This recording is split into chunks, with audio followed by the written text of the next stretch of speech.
Assalamualaikum warahmatullahi wabarakatuh. Ya, ketemu lagi ya dulur-dulur Jakarta Flasher. Untuk di video kali ini saya dapat kerjaan lagi nih ya, Vivo Y55 ya. Kondisinya kaca touchscreen-nya pecah. Dan untuk ini akan saya ganti kaca glass. Ini bukan kaca glass ya, ini touchscreen ya, karena ada fleksibel touchscreen-nya, jadi ini bukan gelasnya doang ya, jadi harus namanya ini touchscreen bukan kaca gelas. Ini untuk penggantiannya saya ganti dengan warna hitam karena yang punya udah setuju ya, saya ganti warna hitam karena part saya tinggal warna hitam stoknya. Dan ini akan saya buka dulu ya, kita bongkar dulu sebelum kita ganti touchscreen barunya. Kita akan tes dulu ya touchscreen ya, apakah touchscreennya ini lancar yang baru ini yang warna hitam. Jadi kalau sebelum kita bongkar kita tes ya, jadi kalau entar touchscreennya error bisa ganti touchscreen yang lain dulu ya, karena ini saya tinggal satu. Kalau ini nggak bisa, touchscreen barunya saya akan belanja touchscreen dulu ya. Makanya ini kan saya tes dulu daripada saya bongkar ntar orangnya datang belum jadi ya. Ini kita tes dulu ya, karena ini saya janji besok udah bisa diambil. Kalau ibarat kata nih touchscreen yang barunya nggak normal, saya bilang aja ya touchscreen belum ada, jadi handphonenya belum saya bongkar ya. Makanya ini harus kita tes dulu, takutnya udah saya bongkar touchscreennya error ya. Jadi saya juga bingung juga mau alasan nama yang punya ini bilang apa ya. Yang saya udah bilang ada spare partnya, takutnya nggak apa ya namanya, nggak sesuai sama harapan yang punya ya, besok bisa diambil ternyata belum bisa gitu loh maksud saya ya. Makanya alangkah baiknya kita tes dulu ya sebelum kita pasang ya, jangan asal kita pasang ya, kecuali glass, karena kalau glass itu tidak terpengaruh sama touchscreen-nya ya. Kalau glass kan tinggal kita ganti kacanya ya, asalkan touchscreen-nya masih normal pasti akan normal lagi ya kalau kita ganti kaca glassnya. Dan ini kita akan saya bongkar dulu, tutup mesinnya.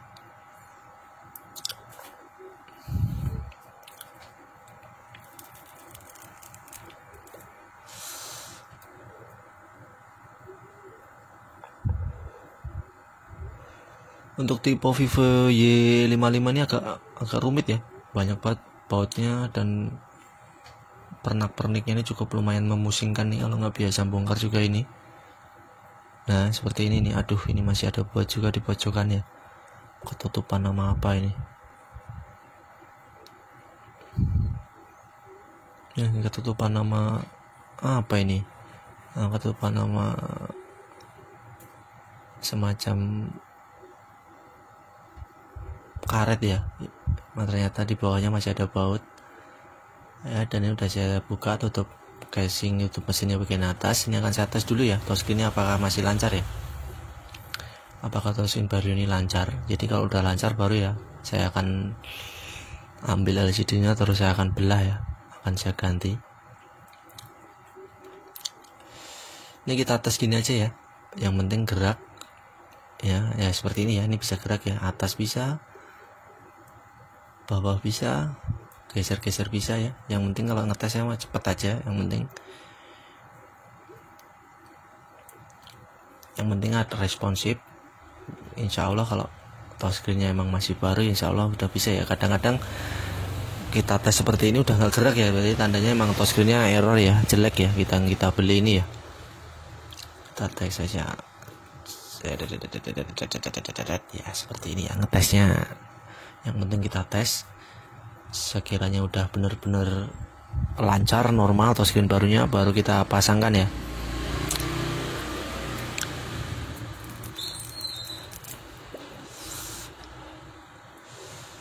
Dan setelah kita tes seperti ini, langsung kita bongkar dulu ya LCD-nya ya.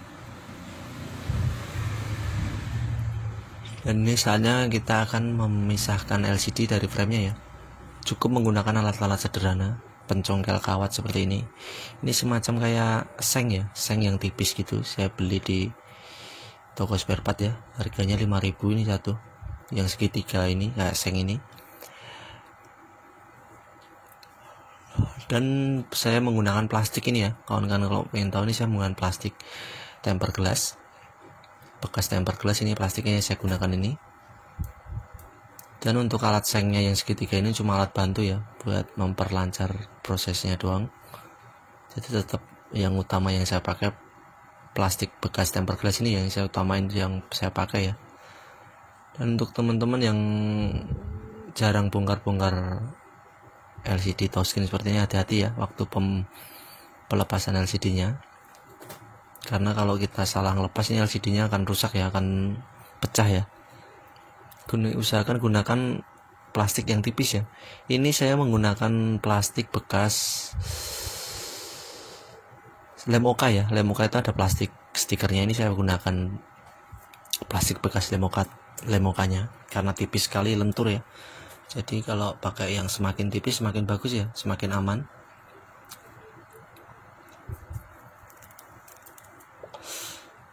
Ini pokoknya intinya kalau kita mau masang kaca gelas atau layar sentuh itu intinya LCD-nya yang kita lepas itu harus benar-benar bagus lagi ya, tidak terjadi pecah ya ketika kita pencopotannya ya. Maaf ya, ini HP-nya ini ada di depan perut saya ya, karena ini agak susah ya ini karena ini ngelepasnya agak susah, emang saya tempelkan ke perut saya ya. Ini setelah udah masuk plastik tipisnya tinggal kayak tarik-tarik seperti ini ya, pelan-pelan aja ya. Ini plastiknya yang saya pakai ini tipis ya, tipis banget ini, jadi ketika kita bongkar gini pas ada yang pecah-pecah bisa aman ya. Terus ini tinggal bagian bawah, tinggal kita pakai plastik bekas tempered glass lagi ya. Kita buka perlahan-lahan seperti ini aja, pakai thinner. Saya cuma cukup cairan yang saya pakai itu yang sering ya thinner ya. Mau ngelepas LCD, mau bersihin mesin, semuanya tuh thinner ya. Hampir rata-rata thinner yang saya pakai thinnernya merek Impala ya, kalau pengen tahu teman-teman, thinnernya merek Impala.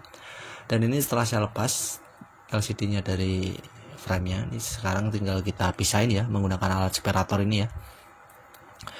Ini suhunya saya di 80, dan untuk kawatnya bisa ukuran 0,05 mili, 0,6 sampai 0,10 masih berani ya, karena ini model touchscreen masih berani pakai 0,010 juga masih bisa. Tapi kalau untuk model glass usahakan pakai yang ukuran tipis ya. Dan ini saya lihat dulu ya apakah benar-benar kawatnya ini udah masuk di bawah LCD-nya ya, jangan sampai di bagian film yang warna hitam ya.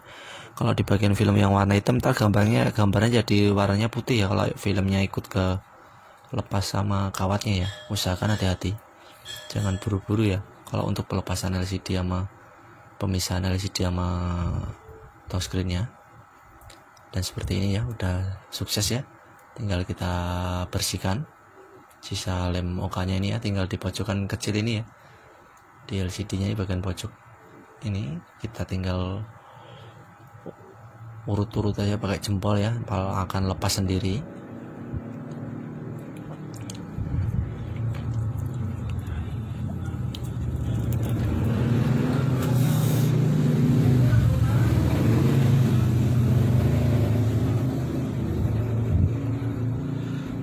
Dan setelah kita bersihkan sisa lem Oka keringnya yang di LCD, tinggal kita bersihkan ulang dengan thinner menggunakan kain yang halus ya. Usahakan kain yang kita buat bersihin LCD-nya ini kainnya yang super halus, takutnya kalau kain-kain yang kasar ada goresannya ya di filmnya, sayang ntar jadi ada bercak ya.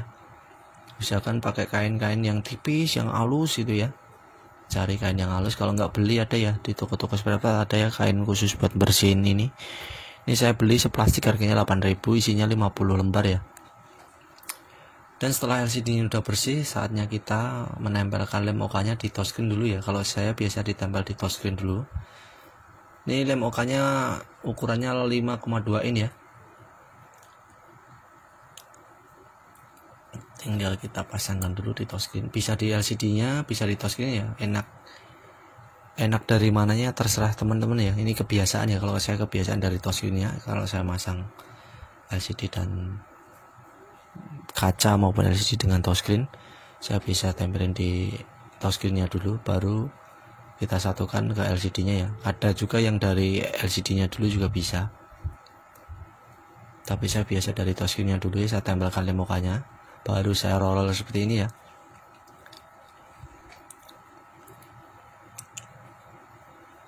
Tinggal kita lepas saya semua dulu, kayak plastik-plastik pelindungnya, baru kita tempelkan ya. Usahakan nih LCD-nya bersih ya, jangan sampai ada kotoran, usahakan bersih ya. Kita lap-lap lagi kalau masih ada kotoran. Terus kita kelupas ya, lem mukanya kita kelupas lagi stikernya, terus kita tempelkan seperti ini ya. Dan jangan langsung kita tempelkan semua ya. Ingat, jangan langsung ditempelkan semua, usahakan di bagian bawah dulu atau bagian atas dulu, bisa bawah bisa atas. Terus kita kasih celah sedikit ya di bagian atas atau bagian bawah ya, seperti ini ya. Terus kita mulai dari bagian bawah tadi yang udah kita tempelkan ya, baru kita urut-urut seperti ini ya. Kita urut. Urutnya harus benar-benar rata ya, jangan buru-buru ya kalau yang belum biasa. Kalau udah biasa seperti saya, cepat juga nggak apa-apa,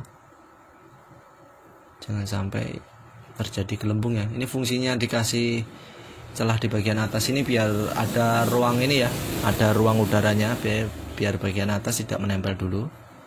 Dan kalau udah dapat setengah lebih ini, baru kita lepas, nggak apa-apa ya, tangan kita dari atas ya, baru kita urutkan seperti ini ya. Kita urut-urut lagi biar semuanya menempel sempurna ya. Kanan kiri yang urutnya ya. Pokoknya kalau yang belum biasa, teman-teman yang masih belajar harus pelan-pelan ya, jangan buru-buru atau cepat-cepat ya. Yang penting hasilnya maksimal ya. Ya seperti ini ya, kita urutkan, terus kita selesaikan di pojokan ya. Kalau di pojokan dicepetin ya, seret gitu ya. Mantap ya, tidak terjadi gelembung sama sekali ya, walaupun caranya manual. Untuk memperbagus lemnya, penempelannya, kita masukkan dulu ya ke lampu UV ya. Ke lampu UV, ke ibarat kata ini kalau kue di open ya. Di open dulu biar matang.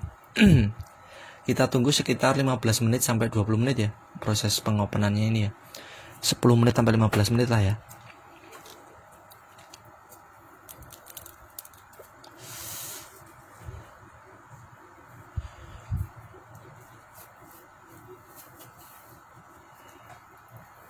Dan tadi ya, setelah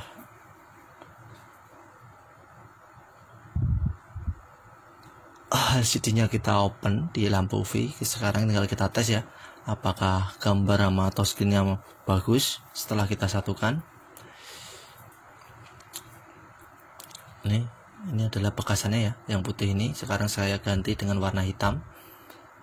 Ini kita tes aja ya, apakah berhasil penyatuannya ini di Vivo Y55 ini ya. Kita tes dulu.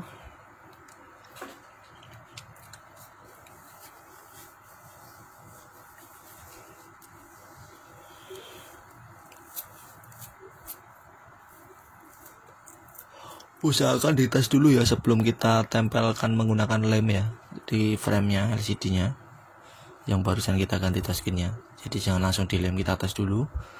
Kalau benar-benar udah bagus sentuhannya, lancar, sensitif, baru kita lem ya. Ini coba akan saya nyalakan dulu ya. Kita tes, kita nyalakan. Kita tunggu dulu loadingnya.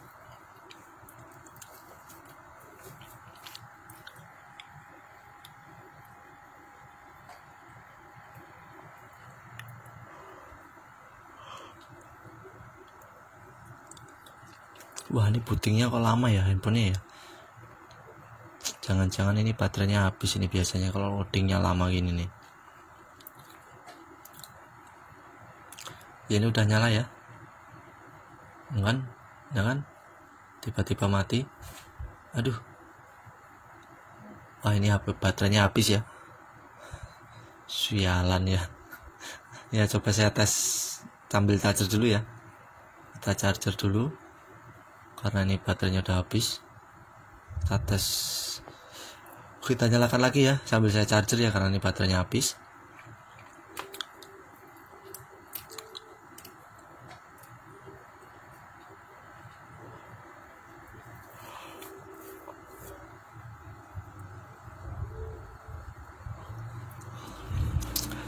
handphone kalau kehabisan baterai gini kali ya, loadingnya lama, baterainya nggak ada isinya ya,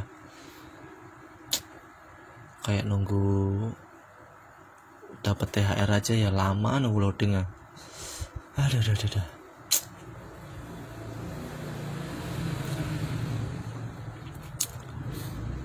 Lama bener nih ya loadingnya handphonenya ya.